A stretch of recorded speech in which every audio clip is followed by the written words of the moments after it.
CPM এর রাজনীতিতে মীনাক্ষী মুখোপাধ্যায়ের রকেট গতিতে উত্থান, সেই সাথে আগামী দিনে এ রাজ্যের বুকে সিপিএম এর রাজ্য সম্পাদক হওয়ার দৌড়ে অনেকটাই কিন্তু এগিয়ে গিয়েছেন মীনাক্ষী মুখোপাধ্যায়।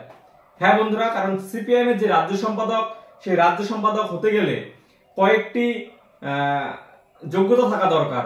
সেই যোগ্যতাগুলি এতদিন কিন্তু মীনাক্ষী মুখোপাধ্যায়ের ছিল না, কিন্তু এখন কিন্তু দাঁড়িয়ে মীনাক্ষী মুখার্জি সেই সমস্ত যোগ্যতাগুলি তিনি ইতিমধ্যেই পূরণ করে ফেলেছেন। অর্থাৎ তিনি যদি আগামী দিনে সিপিএম এর রাজ্য সম্পাদক হতে যায়, তাহলে তার কিন্তু কোনো যে যোগ্যতা, সেই যোগ্যতার নিরিখে কিন্তু বাধা নেই। কারণ এটি একটি সিপিএম একটি নির্দিষ্ট মতাদর্শের দল, যার নীতি রয়েছে, আদর্শ রয়েছে এবং নির্দিষ্ট সংবিধানের উপর ভিত্তি করে এই সিপিএম রাজনৈতিক দলটি পরিচালিত হয়। তাই এটি এই রাজনৈতিক দলে ওই অন্যান্য রাজনৈতিক দলের মতো যে কেউ রাজ্য সভাপতি, রাজ্য সম্পাদক হয়ে গেল, এটা কিন্তু খুব নেই বললেও, নজির নেই বললেই চলে। তাই সিপিএম এর রাজ্য সম্পাদক হতে গেলে যে মীনাক্ষীর যোগ্যতা, সেই যোগ্যতা এতদিন না থাকার কারণে সিপিএম এর রাজ্য সম্পাদক হওয়ার ক্ষেত্রে কিন্তু মীনাক্ষী মুখোপাধ্যায় পিছিয়ে পড়ছিলেন। কিন্তু সিপিএম এর কেন্দ্রীয় কমিটি এবং সিপিএম এর রাজ্য কমিটির যে সিদ্ধান্ত, সেই সিদ্ধান্তে কিন্তু সিপিএম এর যে যুবা নেত্রী রয়েছে মীনাক্ষী মুখোপাধ্যায় আগামী দিনে রাজ্য সম্পাদক হতে পারে, সেই ছাড়পত্র এক প্রকার দিয়েই দিলেন। কেন বলছি আমি এই কথা? কারণ কিছুদিন আগেই কেন্দ্রীয় কমিটির যে কংগ্রেস পার্টি, কংগ্রেস সিপিএম এর তামিলনাড়ুর মাদুরাইতে অনুষ্ঠিত হয়েছে। সেই তামিলনাড়ুর মাদুরাইতে মীনাক্ষী মুখোপাধ্যায়ও গিয়েছিলেন। যখন মীনাক্ষী মুখোপাধ্যায় যায় এবং সেই পার্টি কংগ্রেস যে অনুষ্ঠিত হওয়ার জন্য কয়েকটি কমিটি গঠিত হয়, সেই স্টিয়ারিং কমিটিতে কিন্তু যখন মীনাক্ষী মুখোপাধ্যায়কে নেওয়া হয়েছিল, সব থেকে কম বয়সী মীনাক্ষী মুখোপাধ্যায়কে যখন নেওয়া হয়েছিল, তখনই মনে করা হচ্ছিল কেন্দ্রীয় কমিটিতে সিপিএম এর কেন্দ্রীয় কমিটিতে মীনাক্ষী মুখোপাধ্যায়কে নেওয়া হতে পারে। ওই যে যা ভাবা হয়েছিল তাই হলো। যখন পার্টি কংগ্রেস শেষে কেন্দ্রীয় কমিটি ঘোষণা হলো, তখন কিন্তু দেখা গেল যে কেন্দ্রীয় কমিটিতে মীনাক্ষী মুখোপাধ্যায় স্থান করে নিয়েছেন, জায়গা করে নিয়েছেন। মূলত সিপিএম এর রাজ্য সম্পাদক হতে গেলে সিপিএম এর কেন্দ্রীয় কমিটির সদস্য হতে হয়।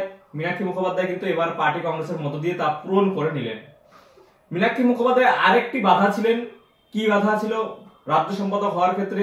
তা হলো মূলত সিপিআইএম এর যে রাজ্য সম্পাদক, সেই রাজ্য সম্পাদক যে হয়, যখন রাজ্য সম্মেলন হয়, সেই রাজ্য সম্মেলনে মূলত রাজ্য সম্পাদক তাদের মধ্যে থেকে বেছে নেওয়া হয় সিপিআইএম এর যে রাজ্য সম্পাদক মন্ডলী থাকে, অর্থাৎ রাজ্য কমিটি এবং রাজ্য কমিটির উপরের সম্পাদক মন্ডলী।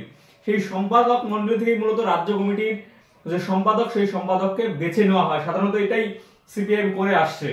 তো সেক্ষেত্রে এতদিন পর্যন্ত সিপিআইএম এর যে রাজ্য সম্পাদক মন্ডলী, সেই রাজ্য সম্পাদক মন্ডলীতে কিন্তু সিপিআইএম এর যুব আন্দোলনের নেতৃত্ব কমরেড মীনাক্ষী মুখোপাধ্যায় ছিলেন না।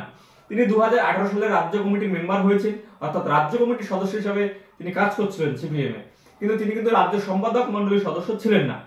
কিন্তু গতকাল যে সিপিআইএম এর মুজাফফর আহমেদ ভবনে সিপিআইএম এর যে রাজ্য কমিটির মিটিং, প্রথম সেই রাজ্য কমিটির মিটিং এ কিন্তু এই সিদ্ধান্ত নেওয়া হয়। সেখানে উপস্থিত ছিলেন সদ্য নির্বাচিত হওয়া সিপিএম এর সর্বভারতীয় সাধারণ সম্পাদক এম এ বেবি।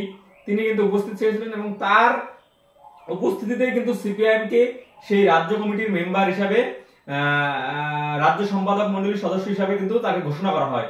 এই রাজ্য সম্পাদক মন্ডলী মূলত গঠিত হয়েছে আপনার 15 জনকে নিয়ে। তার মধ্যে মোহাম্মদ সেলিম অবশ্যই রাজ্য সম্পাদক, এছাড়াও রয়েছে রামচন্দ্র ডোম, শ্রীদীপ ভট্টাচার্য, সুজন চক্রবর্তী, আবাস রায় চৌধুরী, শ্রমিক লাহিড়ী, সুমিত দে, দেবলীলা হেমব্রম, দেবব্রত ঘোষ, অনাদি সাহু, কল্যাণ মজুমদার, পলাশ দাস, জিয়ালুল আলম এবং মীনাক্ষী মুখার্জি ও সৈয়দ হোসেন।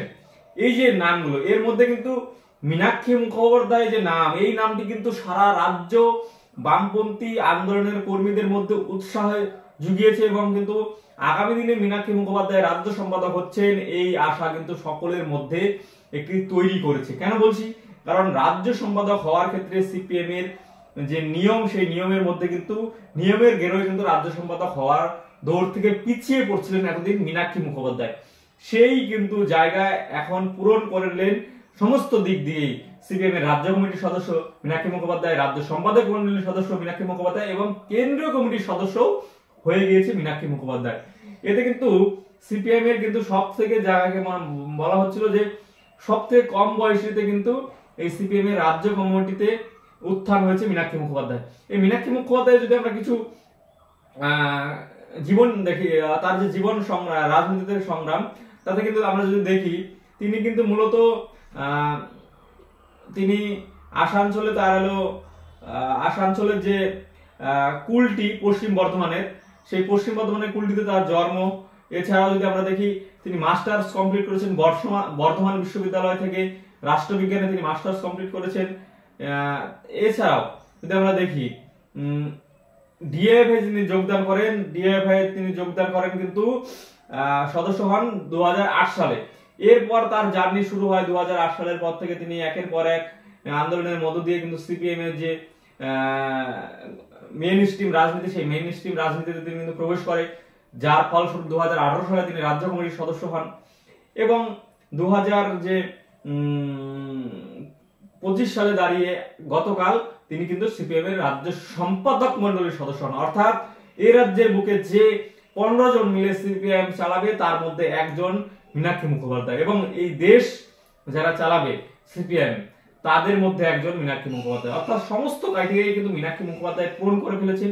তো আগামী দিনে দেখা যাক মীনাক্ষী মুখোপাধ্যায় সিপিআইএম এর যে বর্তমান দুর্দিন, এই দুর্দিন থেকে কতটা তিনি সুদিনে নিয়ে আসতে পারেন সিপিআইএম কে তার নেতৃত্বে। এই বিষয়টি কিন্তু সকলেরই নজর রয়েছে, আমারও নজর রয়েছে, আপনাদেরও নজর রয়েছে। তো কমেন্টের মাধ্যমে জানাবেন আগামী দিনে যদি সিপিআইএম এর রাজ্য সম্পাদক মীনাক্ষী মুখোপাধ্যায় হয় তাহলে কেমন হবে। মীনাক্ষী মুখোপাধ্যায় রাজ্য সম্পাদক হলে এই রাজ্যের বুকে বিজেপি তৃণমূল কতটা চ্যালেঞ্জের মুখে পড়বে, কারণ এই রকম লড়াকু নেত্রী কিন্তু মনে করা হচ্ছে মমতা ব্যানার্জির বিকল্প হিসেবে বামপন্থী বিরোধীদের মধ্যে একমাত্র মীনাক্ষী মুখোপাধ্যায় বর্তমানে মুখ হিসেবে তৈরি হয়ে উঠে আসছে। তাই কিন্তু মনে করা হচ্ছে যে মীনাক্ষী মুখোপাধ্যায়কে আগামী দিনে রাজ্য সম্পাদক করলে সিপিএম একটি ভালো জায়গায় যেতে পারে। আদৌ যেতে পারবে কিনা আপনারা কমেন্টের মাধ্যমে জানাবেন। যারা এখনো লাইক কমেন্ট শেয়ার করেননি অবশ্যই করবেন, যারা এখনো সাবস্ক্রাইব করেননি অবশ্যই সাবস্ক্রাইব করে পাশে থাকার চেষ্টা করবেন। এই রকম কিন্তু বামপন্থী থেকে শুরু করে তৃণমূল বিরোধী যে সমস্ত খবর আমি কিন্তু সমস্ত কিছু আপনাদের সামনে দেখানোর চেষ্টা করবো। নমস্কার।